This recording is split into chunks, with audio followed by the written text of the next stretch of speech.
Welcome to today's episode. Now that you know all about the parts of self and are ready to jump in and learn some things about your parts of self, you can absolutely do this work yourself. But if it gets weird or scary, it might be time to seek out some guidance from a therapist. But how do you even go about it? Who do you call? Not Ghostbusters. And how do you know when a therapist you're trying out is right for you? That's what we're learning about today. Okay, this way into choosing the right therapist for you. So I guess the first question is, what is therapy? Right? Yeah. Yeah. So people get therapy in counseling, intertwined, intermixed, confused, whatever. They're very similar, but they're different. So, at least according to the Iowa Board of Social Work, therapy is diagnosing and treating mental health disorders using, different therapy models like EMDR, ego state, like internal family systems, CBT, which is cognitive behavioral therapy. So that's therapy.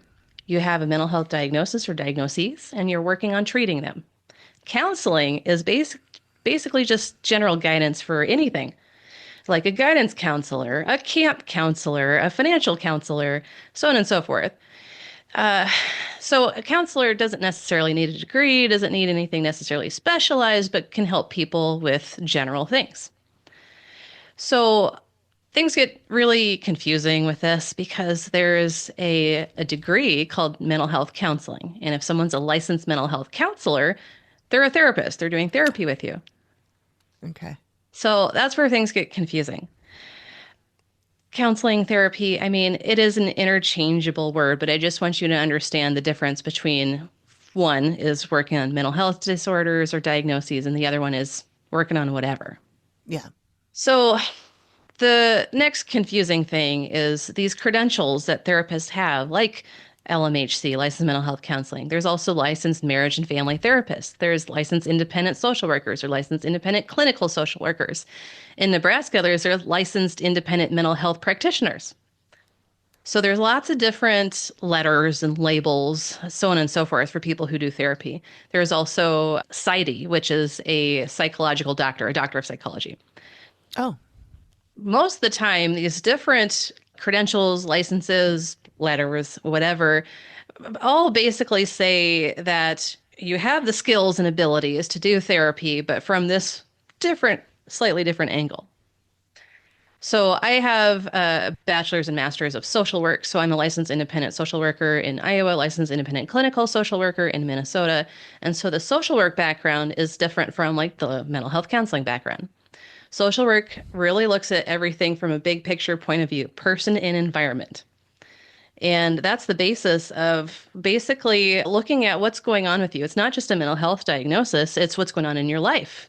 What's gone on in your life, birth to now? What's going on in your community? What's going on economically for you? Do you have a job? Do you have transportation? So looking at it from a social work lens, we're looking at things from so many different angles.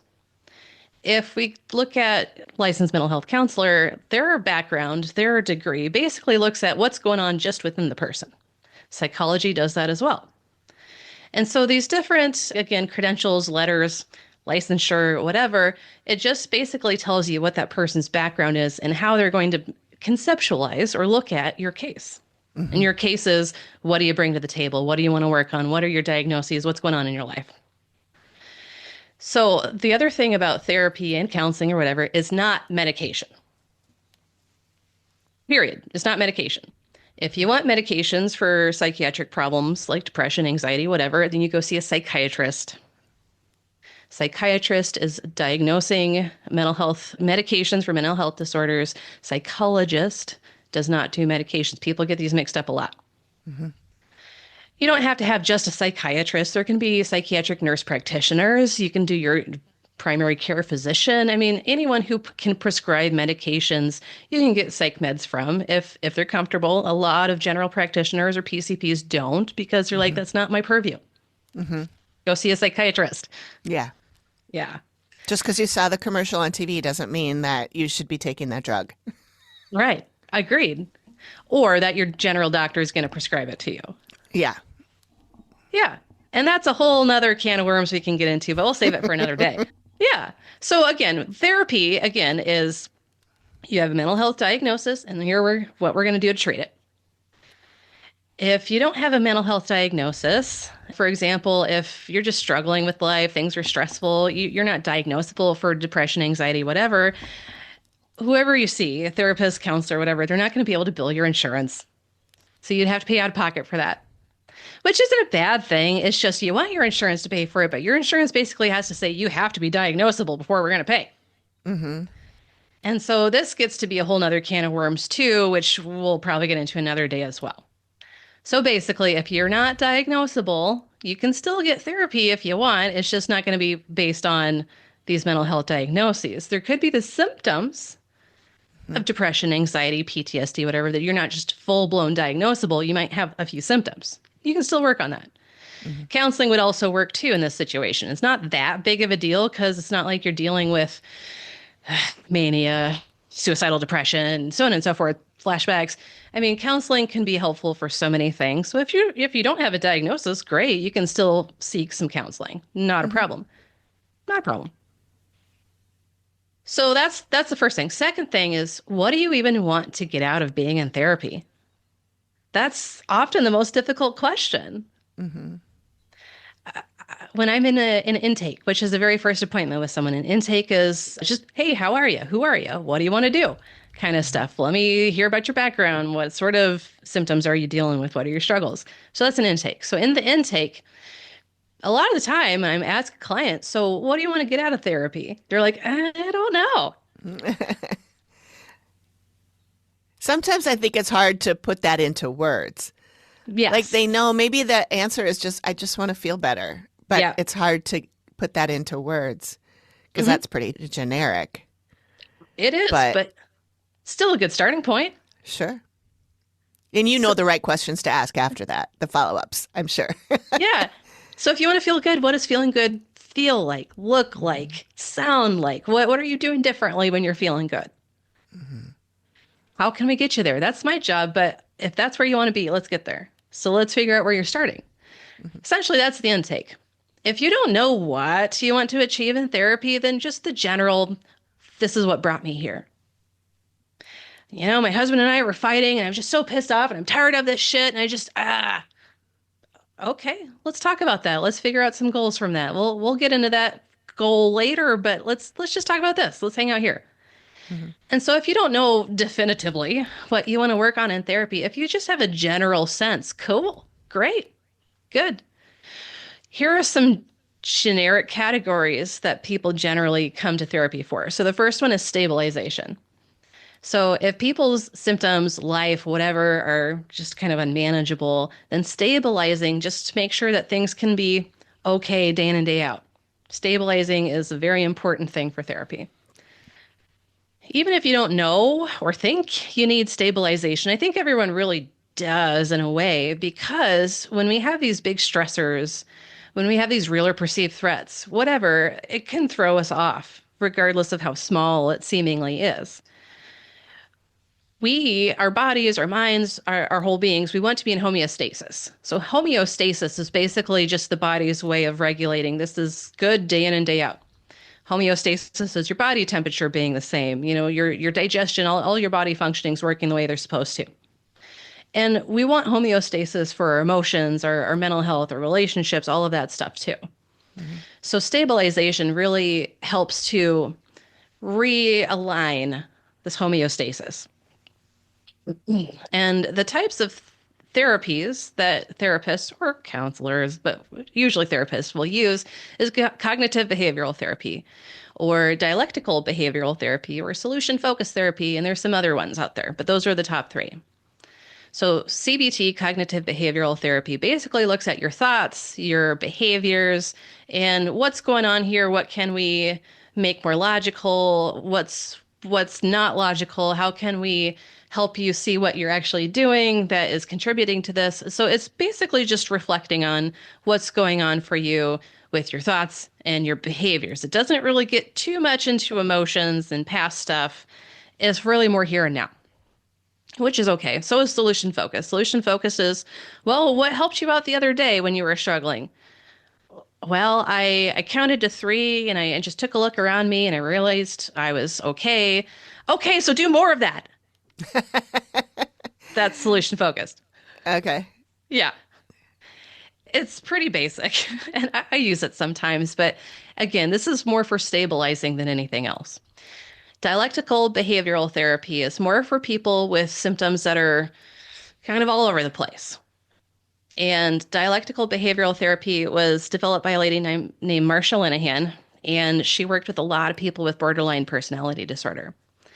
And if you met anyone with borderline, you'll understand what I'm saying, but people are very disorganized in a lot of the ways they interact with people, the way they think, the way they emote, because people with borderline and other cluster B personality disorders, their parts of self are just kind of doing their own thing. There's Hmm. not a lot of internal cohesion amongst their parts of self. And so it's like clowns in a Volkswagen. I say this all the time.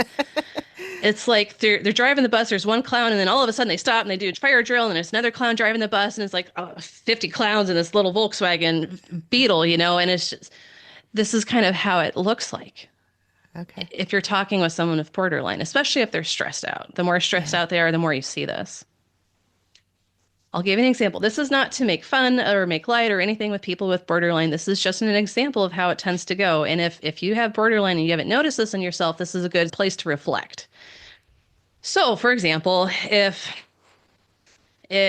my sister, my sister doesn't have borderline, but if my sister is stressed out and she comes attacks me like, well, you fucking bitch. I'm like, whoa, what did I do?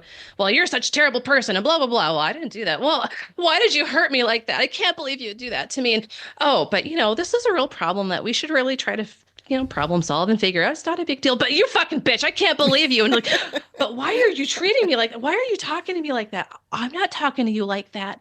So it's like five different people in one Hmm. sentence. It's different parts of self. Hmm. So DBT is really good for stabilizing. It's really good for helping you realize what's going on with me, building self-awareness. How does my emotional intensity or stress response intensity impact what I'm doing, what I'm thinking, how I'm interacting with people? DBT is very good to just help you just take a breath, observe. A lot of people need these skills. Hmm. Not just people with borderline or personality disorders. A lot of people need these Hmm. skills because self-awareness is the biggest factor on a personal level helping you achieve your therapy goals. If you're more self-aware, the farther you're going to go in therapy. Okay. I'm just curious, do you have any questions about any of that so far, just for stabilizing? What kinds of things would you give somebody who's all over the place like that? Or are you going to get into that later? No, this is a good question. I wasn't going to Okay. get into it. Oh, okay. Well, you don't have to if you don't want to, but I feel like because I know somebody like that, my friend who I believe was a narcissist. Hmm. She in that conversation that we had, our last conversation, Yeah. she was screaming at me. She was crying. She was, oh, I'm so sick. Oh, and it was the dramatics and the you've made me feel bad now, and all of Hmm. this back and forth. And I just kind of sat there like watching the ride Yeah. and waited until she came back, and Uh-huh. then I was like, could we continue now? Um, but like, what would you suggest to somebody who is the person doing that? Hmm. It, or do you just have to wait for them to figure out that they're doing it? Maybe they don't even know they're doing it. They probably don't even know they're doing it. Okay. So self-awareness. So DBT, every time you meet with someone you're doing DBT with, they will give you a therapy assignment to work on in between. And every good therapist will give you a therapy assignment to work on, unless you're doing well, just keep doing what you're doing. It's good stuff. Hmm. So the therapy assignments really revolve around observing from a neutral third party, fly in the wall, it is what it is, no emotions attached, just observing point of view. Before anyone can get there, that's all they're doing is just, okay, let's take a look. Let's take a look. Let's take a look. Building that self-awareness because people with parts of self who are not cohesive, the self, which is the who drives the bus, who the whole of our parts of self, the core of who we are, the self isn't necessarily present with this because of these different parts of self just jumping in the driver's seat. Mm-hmm. Being able to just observe, see what's going on within ourselves, our emotions, our thoughts, our body sensations, that helps to bring the self more solid and more consistently. So really, that's what DBT is for. It's just look at what's happening. Let's take a look at this from a logical point of view, a nurturing point of view, a mature, wise point of view. There was an EMDR training for EMDR and DBT, and the lady who presented this talked about wise mind. And wise mind is being able to observe your emotions, your body sensations, and your logical thoughts together at the same time. And so that's really what DBT is looking to achieve, is just helping someone, again, observe from a neutral third party, but being able to observe those emotions, those intense body sensations, the motivations that can be really intense as well. Even though emotionally intense, still calm logically. So Okay. that's really, again, the goal of DBT. And again, until someone can get there just in an observational state, you're not going to do a whole lot. Mm-hmm. You got to have enough stability. Mm-hmm. So looking for a therapist that does these skills for stabilizing, any therapist I think would be good for stabilizing. Pretty much every therapist does CBT. If you need DBT, you do want to find someone who's at least trained in it. Certified would be better. So again, if you're not really knowing what you want to work on, you just want a little bit of stabilizing, just things to be a little bit better, any therapist would do. That'd be great. And give baby therapists a chance. So therapists that are just out of grad school, who are under supervision, who are temporarily licensed or provisionally licensed or whatever, give them a chance. They all need the experience, and every client they talk with helps them grow. All right, so moving on. If one of your goals is more growth, then you want to look for a therapist that will do CBT or narrative therapy, person-centered therapy, ego state, EMDR, psychodynamic. There's more. I could go on. Basically, any therapist that does more than just CBT would be good for growth. CBT will help you grow, but it has limitations for it's here and now kind of stuff. It's surface kind of stuff. So if you have deeper things, CBT will help stabilize, will help you get to the deeper places, but it's not going to really touch those deeper places. So if you want a little bit of growth, CBT is fine. But basically, any other therapy is good too. Okay. If the therapist has faith and confidence in the type of therapy they're doing, is great. Good. That's all you need. Okay. Yeah. So for that type of therapist, you might want to look for someone with a little bit more experience, maybe someone with a certification, like a CBT certification. It doesn't really matter. Any more seasoned therapist would be good for that. And then lastly, if you're looking for trauma healing, then you want to be more specific in the type of therapist you're looking for. So at a minimum, you want a therapist who does CBT, DBT, EMDR, and ego state. Ideally certified in EMDR or above. Mm-hmm. That's a Because lot of letters. it's a lot of letters. Yeah, it is.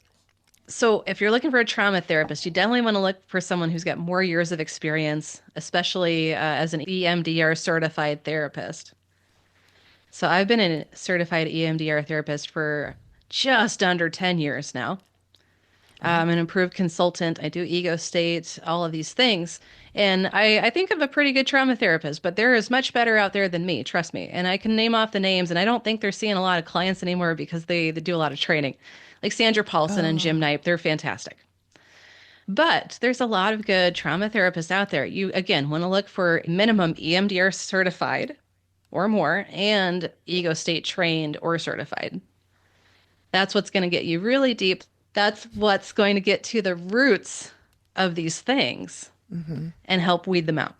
Mm-hmm.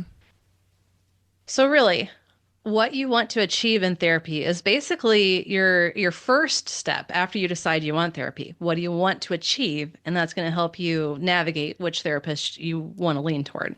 Mm-hmm. So let's say you find a therapist and you don't know if it's going well or not, or maybe it's fine. How do you know this is a good fit for you? Mm-hmm.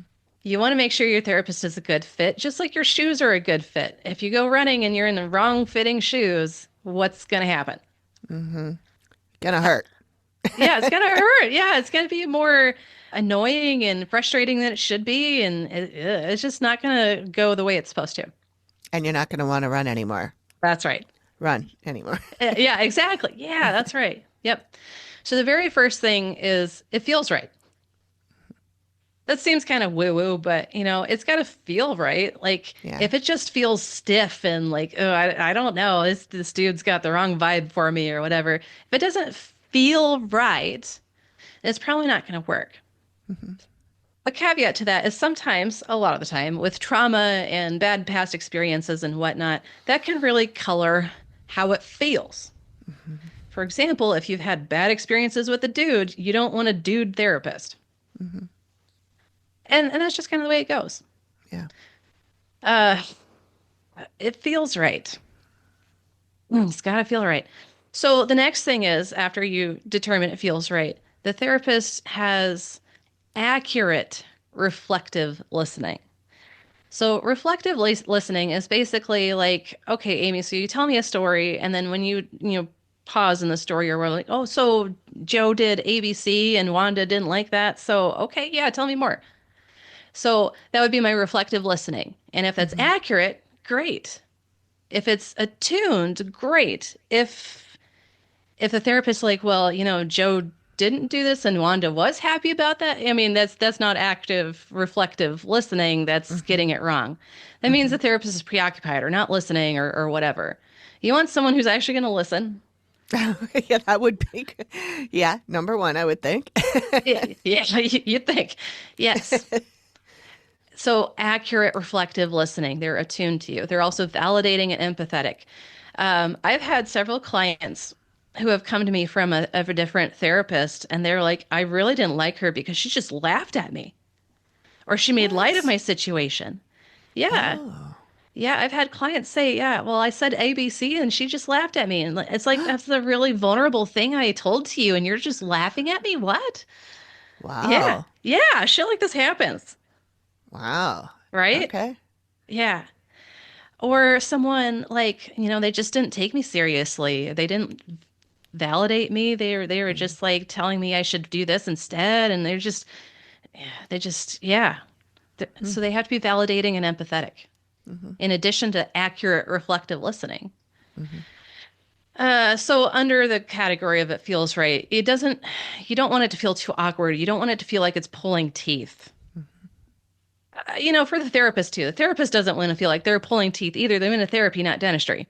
Right. And then lastly, you want the therapist to have a treatment plan that reflects your wants and needs, what you're trying to achieve in therapy. So the treatment plan is basically like, okay, so here's your issue. Make sure it's accurate. And this is what your end goal is. Make sure it's accurate. Here's the points and the plans of how we're going to get there. So that's a treatment plan. You want to make sure your therapist does that. A lot of them don't.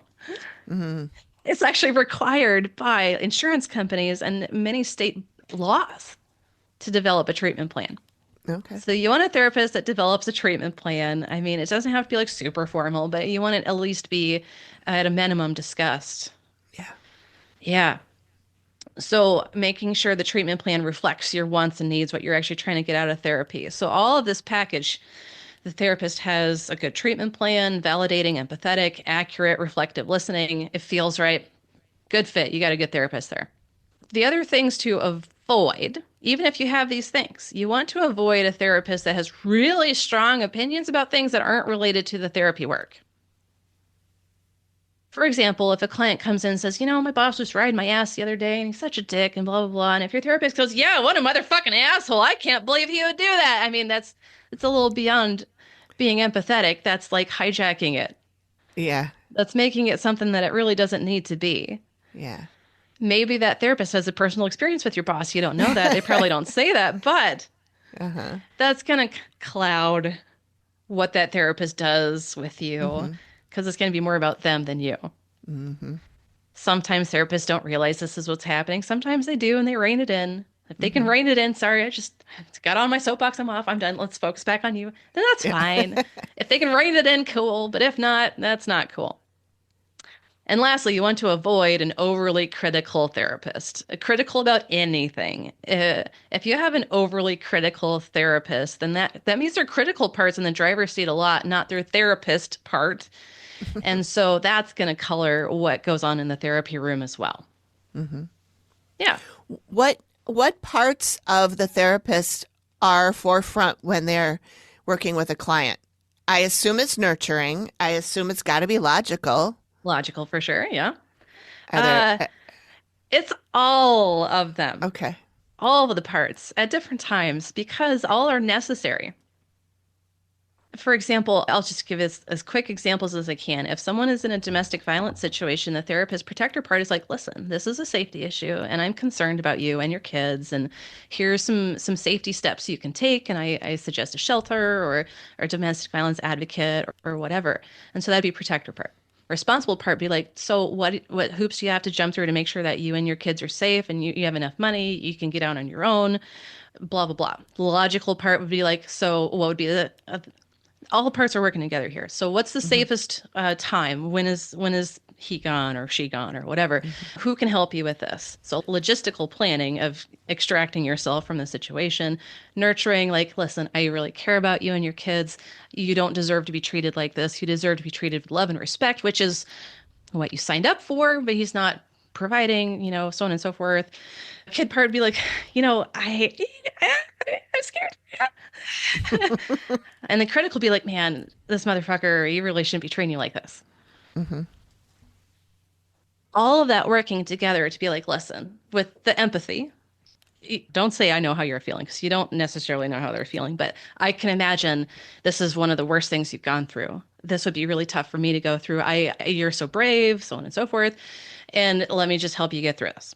So all of the parts would be working together for the client's best good, not necessarily what I want or what I think or whatever. It's for the client. So that's how you know that the therapist part, it's a conglomeration of all of these parts, is in the driver's seat. So we've been talking a lot about what therapy is and what it looks like. Let's talk about what therapy isn't. All right.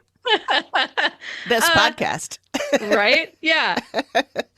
So I'm curious, off the top of your head, what do you think therapy isn't? Well, it isn't listening to a podcast and saying, oh, my therapist said, when you're talking to your friends, my therapist said, da, da, da. I mean, I expect that people who do listen to us would listen to the things that you're saying and go, oh, I could kind of apply that to myself. But that doesn't mean that you are their therapist. Right. You actually have to have a back and forth relationship. Yep. You're right. Absolutely. So just listen to a podcast about therapy is not therapy. You're right. Right. Or watching the guys on TikTok. Yeah. Or Instagram or whatever. Like, I love Therapy Jeff. And he sits down and he says, he explains things and he's really, really cool. I think I've sent you some of his stuff before. Yeah. And I joke and say, my TikTok therapist says, but I know he's not my therapist. I love it. That's good stuff. You're absolutely right. Yes. There's so many things what therapy isn't. So if you actually are talking with a therapist, it's not just venting. It's not just gossiping. If you're just there to vent and your therapist is just there venting with you, they're not doing their job. If they're gossiping with you, they're not doing their job.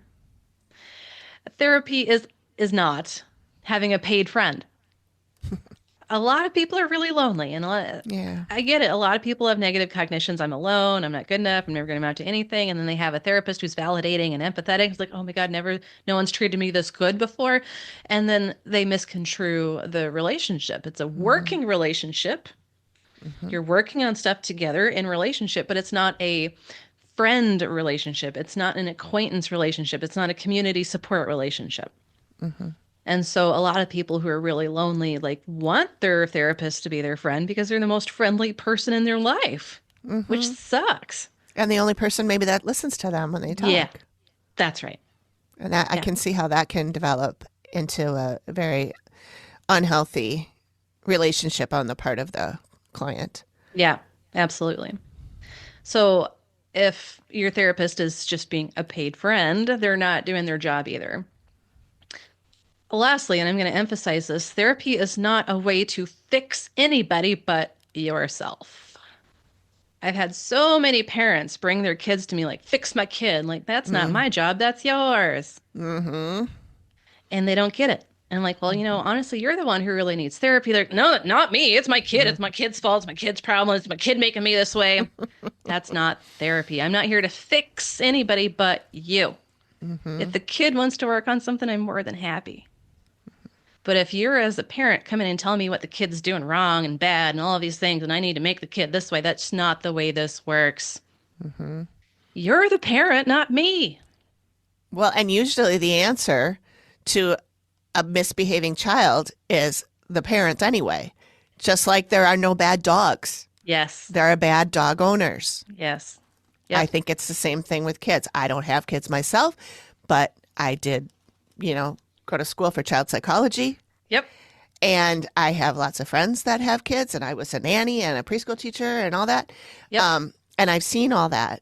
And I see these kids are wonderful when they're with me. Yeah. And then I, give the little report card. Joey was so sweet today. He came and gave me a hug for no reason, da, da, da. And then the mom comes to me and goes, he doesn't do that with me. I can't believe he's so good when he's here. He's horrible at home. And I'm like, that seems like something you might want to look into. Yep, that's right. So I think a lot of times when parents are, I'm not saying everything, but when parents think there's something wrong with their kid, maybe there is, but it might also be something that the way that they have been raised. So far. Absolutely. Yep. A lot of the time, it's honestly just behavioral tweaks. You don't even have to do anything groundbreaking or something completely out of the ordinary. It's literal tweaks in your behavior. Or just a different set of words to use. Yeah. Or a different look on your face when you say it. Yeah. Bring the emotional intensity down. Imagine how much that's going to help. There's so many things in this right here that I could really launch into, but I'm just going to make a couple of points. I have a book. I'm tethered to my microphone, so I'm not going to go grab it. But this book by Saul Severe is How to Behave So Your Kids Will Too. Oh. Yeah, it's an old book. It's a good one. Good. Yeah. And then the other thing is if you think your kid needs fixed, you are the rudder for this ship of your family. If you aren't looking at yourself, you're only looking outside of yourself for problems, you're not going to help anything. Again, small behavioral tweaks within yourself for your kid, it's going to make a big difference. Again, doesn't have to be anything earth-shattering or groundbreaking or anything like that. Small tweaks. All right, so off the soapbox. We're talking about, again, what makes a good therapist, how to find a good therapist. Here are your responsibilities as a therapy client, because a lot of people don't think about this. The first thing is being open and honest enough. You don't have to spill your guts about everything. Just be open and honest enough about what you're working on. And that's the most important thing, because how you answer questions or what you say is going to be the rudder for your therapist. If I ask a client, what's the level of intensity right now? And they're at like an 80 out of 100, and like, oh, it's like a 30 out of 100. Well, it looks to me like you're an 80 out of, no, it's fine. Okay. What am I supposed to do with that? Okay. So let's just pay attention to what's going on in your body right now. What's going on in your stomach? Does it feel okay? Is it churning? Is it sour? Like what's going on in your stomach right now? I can ask these questions and get deeper and really help the client be like, yeah, I guess I am at an 80 instead of a 30. But at the same time, that takes a lot more time and a lot more effort on my end. If you're trying to get done with therapy in 3 months and this is what we're doing, it's going to take 3 years. And so again, be open and honest enough with what you're trying to achieve in therapy, your symptoms, your thoughts, your emotions, your behaviors. Be open and honest enough. Again, you don't have to be open and honest about everything. That's going to take more time than it needs to. But if I don't know what you're thinking and feeling, I don't really have a good direction to go. When you're working on your mental health, sometimes the smallest rituals make the biggest difference. That's why we love 3 Spirit. award-winning, non-alcoholic elixirs designed by plant scientists and bartenders to help you feel good in every sense. Each blend has its own mood. Social Elixir helps you to connect and feel uplifted. Livener brings energy and focus without the crash. And Nightcap soothes your mind and body into real rest. Instead of numbing out, these drinks help you tune in, whether you need connection, energy, or calm. Head to us.threespiritdrinks.com and use the code THISWAYIN for 15% off your first order. 3 Spirit, crafted for your mind, body, and balance.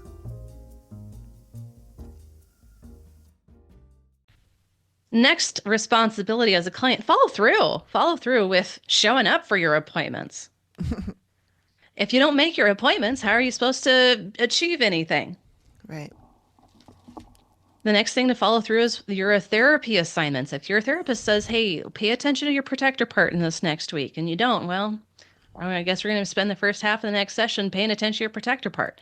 Mm-hmm. Again, if you follow through with your therapist's assignments, suggestions, your appointments, things are going to go a lot more quickly, which is what everybody wants, especially your insurance company. But who cares? If you want to get to a certain place, then follow through. It's going to help you get there a lot more quickly.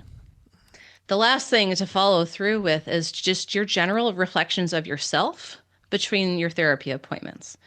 So paying attention to your triggers, what kicks up any negative cognitions, like I'm not good enough, I'm never going to amount to anything. What's going on with your parts of self? What's going on with your interactions, so on and so forth. So just generally reflecting on yourself between appointments is also going to give you a lot more speed with which you're going to achieve your therapy goals. So let's say you find a good therapist, it's a good fit, you're following through, you're actually working on your goals. When you should decide to try a different therapist.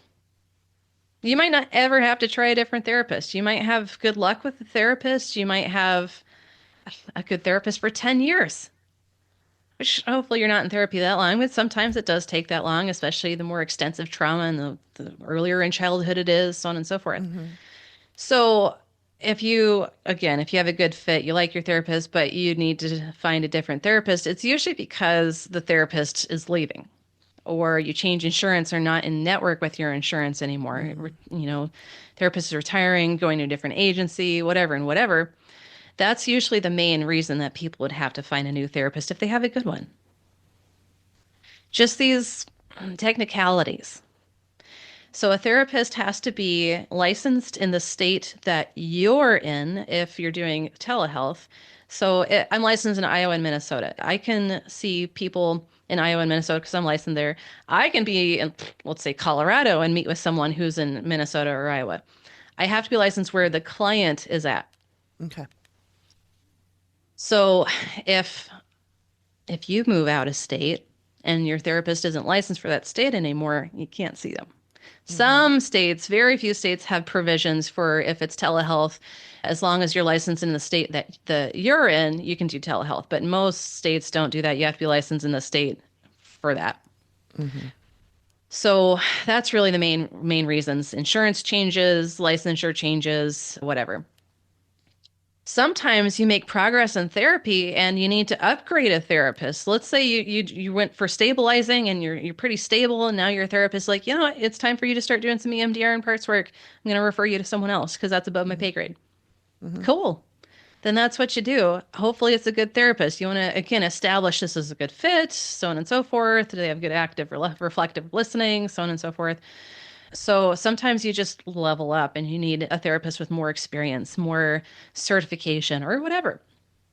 Sometimes you do really well in therapy. You reach your therapy goals. You work through a lot of good trauma stuff and you're stable. Maybe you just need a maintenance therapist. Maybe your trauma therapist is like, listen, you're good to go. Let me give you referrals to someone that you might just want to meet with once a month just for stabilizing. And that's cool. So you're downgrading. Great. Mm-hmm. Sometimes you need a lateral move. Like if you have an EMDR therapist that isn't trained in ego state or whatever, then maybe the lateral move is another EMDR therapist that does have some ego state training. It's not like any of these are bad. It's just your needs change, and Mhm. therefore the type of therapist you would want would change. Nothing wrong with that.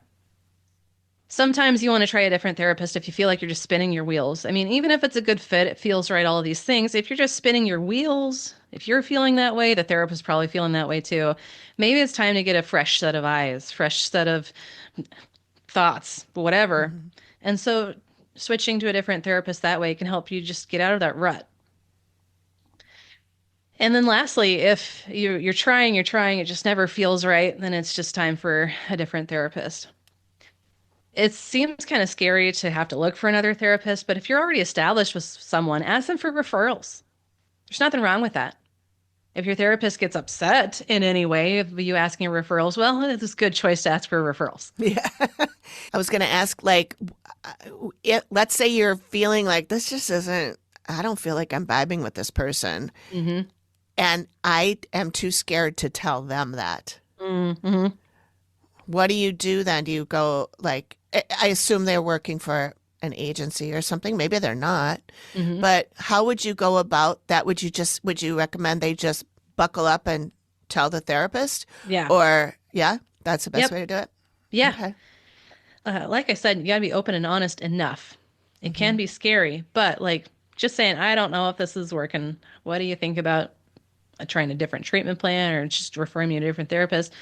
It's, there's nothing wrong with trying that out because, again, if your therapist gets upset in any way, then that was a good choice to Yeah. um, move on. Yeah. So a therapist probably has been through this before, unless they're brand new. Yeah. Most therapists probably have had someone say, I don't know if this is working. Yeah.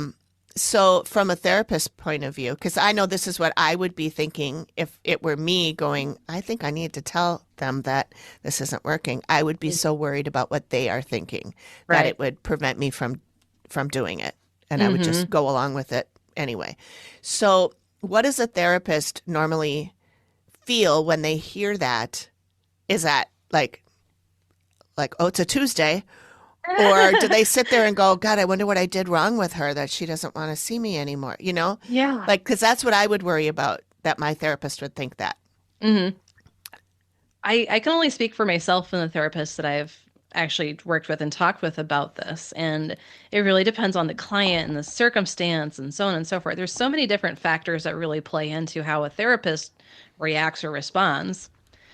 So I'll give you some examples. Like one lady I was working with, I just started talking with her about parts of self and just trying to introduce the concept. And she's like, well, that's stupid. I'm like, well, okay, but this has been really successful with other people. And she's like, yeah, that's not what, nah, nah, nah. And then like she started talking about something else. She was just gossiping. And then she's like, you know, a part of me feels like this, but like 20 minutes later, and I'm like, okay, yeah, parts of self are stupid. Anyway, Yeah. um, she decided not to come back, which is okay Oh, with me, mm-hmm. which is okay with me. Yeah. I had another client who was a DHS case. Her kids were in DHS custody and she was just doing sob story. All these people are out to get me and blah, blah, blah. And like, you know, I'm trying to work with you. I'm trying to help you out. And she wasn't necessarily giving me much to work with. Mm-hmm.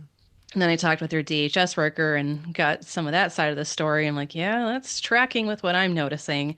And so the next time I talked with her, I'm like, listen, I've been trying to help you out, but you've not been open and honest with me enough to help you and all of this stuff. And she just, it's like, you know, you need to wipe that smirk off your face and I can't believe you and blah, blah, blah. And she stormed out of the room and I didn't see her again. That's fine. See ya. Wow. See ya. So stuff like this, like I don't have any real like, oh, what did I do? I know it's on them. For me, with both of those clients, it never felt right for me. It felt like Mm-hmm. spinning wheels on my end. Mm-hmm. And so when those types of clients see themselves out the door, that's fine with me. They Mm-hmm. weren't ready or willing for therapy. They just wanted to Yeah. vent or gossip or have a paid friend. Mm-hmm. That's not therapy. Yeah. Some clients I've had have been more stick with me. And these are the really not fun cases. Like if a DHS case goes a certain way and kids are put back with their parents and the parents just do meth again the next day and so on and stuff like that. It's like there are more tragic outcomes, and that's what sticks with me. because I have no control over that. There's nothing I could have done about that. Uh, Sometimes I can reflect on certain sessions or with certain things with clients like, oh man, I was not attuned, or I said something kind of fucked up there that didn't come out right. And it's like I can repair those little ruptures with clients. It's not a problem. As long as there's still a relationship going on, not a big deal. That's fine. We can smooth it out and move forward. Make it therapeutic even. But it's again the more tragic ones that stick with me. Other clients get really offended or butthurt or whatever, like, I can't believe they just left me like that because what did I do wrong? Like, well, you didn't do anything wrong. It's not about you, it's about them. And so that's why, you want a therapist who's not overly critical or gets super, emotionally intense about stuff, because that really does make it about them. This is about you. Yeah. There's more I can say, but that's the gist of it. Okay. Yeah, you'll know you have a good therapist when they can just sit back and be like, "Yeah, it's not about me; it's about you. What do you want? What do you want? It's not about me." Well, and I imagine that if a client is not feeling it with a therapist, the therapist is probably feeling that as well. Yeah, usually. And they're probably like, yeah, that tracks. I'll get you somebody else. Yeah, and no hard feelings in that. Sometimes therapists know it's just not a good fit, or this is above my pay grade, or it's below my pay grade, or whatever. There's nothing wrong with that. If you are trying to find another therapist, then ask your current therapist for referrals. Okay. They don't have to give you referrals. It's a courtesy thing. They should give you referrals, but what they don't have to do is continue to see you until you have another therapist lined up. They don't have to do that. If they give you enough notice, like, listen, this isn't quite working right, or we're not making progress toward goals, or we've been spinning our wheels, as long as there's a formal conversation, and I'll see you a few more sessions. Hopefully you can find a therapist until then, but here's referrals. Have at it. That's not client abandonment. Client abandonment is basically just ghosting a client or saying, oh, I'm just not going to see you anymore, and I'm not scheduling any further appointments with you for no real reason. So you don't want a therapist who will just abandon you. That's pretty much against ethics, and some states it's illegal to just do client abandonment. So you want your therapist to at least give you some referrals, give you a heads up, give you some notice. Well, this is great. I wanted to mention things like the other kind of telehealth, like BetterHelp and those online ones that you hear about in all podcasts. Yeah, ads. right. I got interested in BetterHealth a while ago. And I went to their website, and it said you could pay on a sliding fee scale. They do not take insurance, which tells me they probably are not, if they can't diagnose you, they can't get insurance. So does that mean they're therapists that are not able to diagnose people? No, that's not the case. Every therapist that they onboard is licensed and can do diagnosing, but they don't do insurance to make it cheaper, more accessible to people. And the problem with insurance networks is it's so many hoops to jump through. It would take a while for anybody at BetterHelp or Talkspace or whatever to get credentialed. It's just too many hoops to jump through, too many people to keep track of. It's just not a sustainable way to do it with that kind of platform. So that's why they don't do it. It's more streamlined, it's more economical for them to just do out of pocket. Okay. Which I get. But no, all of their therapists are licensed. They're all able to diagnose and treat mental health disorders. That's not the issue. Again, it's just jumping through the credentialing hoops is ridiculous. Okay. Yeah, I did that, and it was right after I lost my job, so I had zero income. Yeah. And it said it was on a sliding fee scale. And so I went in and I put in my income, which was zero. And it still told me that it was going to be $250 a session. Wow. And I was like, well, I can't afford that. Nope. I wouldn't be able to eat. So I just canceled it. Yeah, that's crazy. But I mean, I am in a different situation. I do have a spouse who makes money, so I could probably still afford that, although that was really high, I thought. Yeah, too high. Even for somebody that makes good money. That seems really high for an 250 hour. for us. Yeah, that's Um, nuts. yeah. I did sign up to do therapy through BetterHelp being a therapist. Hmm. And I only did that for a few months because the platform just was not therapist friendly at all. Oh, really? And that $250 you paid for that session, you know how much the Hmm. therapist got out of that? Boy, 50, 60. I was gonna say probably 50 or so. Yeah. Wow. Yeah, So they're making money. they're making money. Yep. And so the Hmm. demands for the therapist through BetterHelp, I can't talk about Talkspace. I didn't try that. Basically, it's all the general therapy things, but the client can message you at all times of day and all Yeah. hours of the night, and they expect you to message back with like within an hour or whatever. And then you don't get paid for the time you're putting in to send these messages back. I mean, this is all Oh, clinical work that you're still doing and you're not getting paid yeah. for. And Yeah, that's then, yucky. yeah. And then the client can like rate you every session or in between sessions. And Mhm. it just gets to be like just a opinion based merit, whatever. And I can do everything right. I had a client who always gave me 100%, but at the moment I wasn't available to her right when she wanted it, Mm. she gave me bad review, and that was that. Yeah, that's that being on call all the time. No, I wouldn't want to sign up for that. No, it was kind of ridiculous. So, for the people who are doing therapy through BetterHelp, Talkspace, whatever, I hope it is helpful for you. I'm sure it is. There are some good Yeah, therapists out there on those platforms. sure. But a lot of therapists who are in private practice or know how these types of things work will be like, nope, this sucks and won't have any part of it. Hmm. So, I mean, again, you can find some really good therapists through those platforms, but you probably want to look for someone who's more independent. A Yeah. standalone agency, a private practice. I have my own private practice. It's just me, literally. So Hmm. you want to look for someone who has a little more self-respect too, Yeah. if that makes How sense. how would you recommend somebody start looking for someone if you're not going to go through your insurance agency Uh-huh. and go through those menus and stuff? If Mhm. you just want to find somebody, Yeah. is there like a portal online that you can go in and type in what you want and it gives you people in your area or anything like that? The best thing I can say for that would be mdria.org's Find a Therapist tool. If you're looking for an Okay. EMDR therapist, mdria.org, find a therapist. That is your Okay. best bet. Okay. I'll put that link in the show notes. Absolutely. That's the thing I give to everybody. But if you're not just looking for an EMDR therapist, anyone will do, just internet search. It doesn't have to be anyone near you. It just has to be someone in your state so you Sure. know they're licensed for you. Yeah. Telehealth is just as good as in person. I mean, of course, it's personal preference, Hmm. but from everything that I have done personally and what studies have shown, it's just as effective in telehealth as it is in person. Sure. So, really, just an internet search. And you might have to call or email or whatever until you can find someone who has availability, because that's often the biggest barrier is who has Hmm. availability. Yeah. Like There's you're just pretty booked up, aren't you? always, Yeah. always.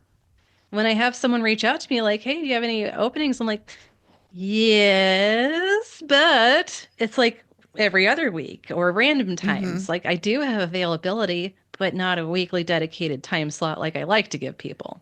Right. Like most people need, especially in the beginning. Yeah.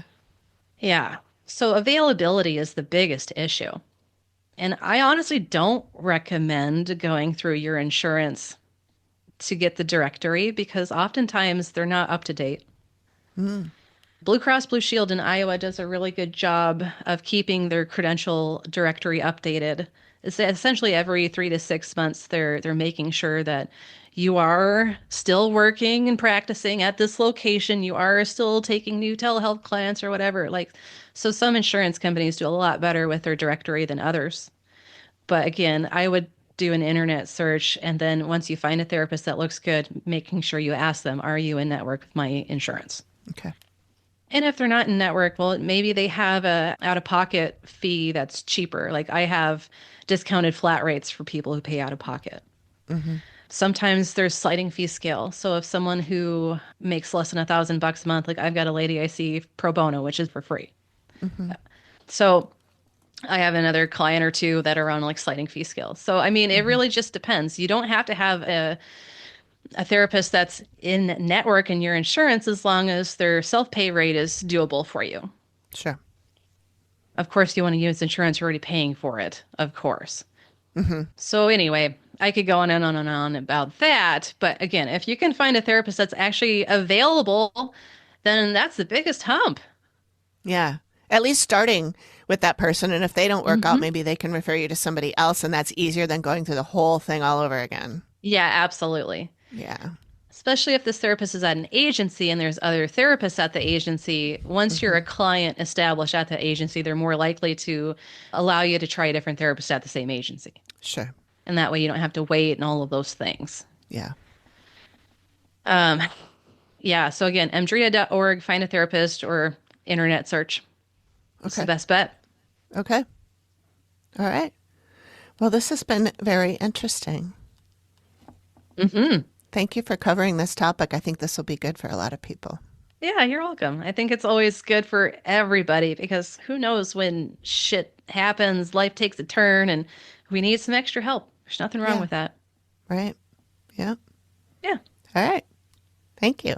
You're welcome. Thank you. This Way In is co-produced by Brittany Baxter-Donovan and me, Amy Lotsford, at Collected Sounds Media. I also edit and manage the show, which is part of the Collected Sounds Independent Podcast Network.